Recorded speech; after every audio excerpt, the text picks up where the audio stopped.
Hello everyone, મારું નામ doctor Neeraj હેતાણી.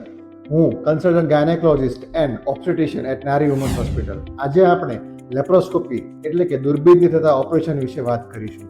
પહેલાના જમાનામાં એટલે કે કન્વેન્શનલ એબ્ડોમિનલ સર્જરીઝ, જેની અંદર પેટની ઉપર ચીરો મારીને વિવિધ પ્રકારના ગર્ભાશયના તથા એને લગતા ઓપરેશન કરવામાં આવતા. પણ લેપ્રોસ્કોપી એટલે કે દુર્બીનથી થતા ઓપરેશનમાં મુખ્ય ફાયદાઓ જેવા કે પેઇન રિલીફ એટલે કે દુખાવાની અંદર બહુ વધારે પ્રમાણમાં રાહત એટલે કે જલ્દીથી ઓછો થઈ જતો હોય છે, તથા પેશન્ટનો હોસ્પિટલ સ્ટે 1 થી 1.5 દિવસનો જ હોય છે, જ્યારે એના કમ્પેરિઝનમાં પેટ ઉપરથી થતા ઓપરેશનમાં કમસે કમ 3 થી 4 દિવસ પેશન્ટને હોસ્પિટલમાં રહેવું પડતું હોય છે.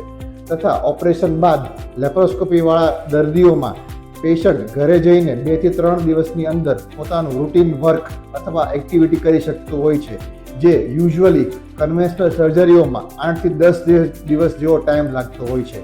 એટલે અમે પેશન્ટને યુઝ્યુઅલી લેપ્રોસ્કોપિક સર્જરી એટલે કે દુર્બીનથી થતા ઓપરેશન માટે રિકમેન્ડેશન આપતા હોય છે. For more information, you can connect us at our hospital or else you can visit our website.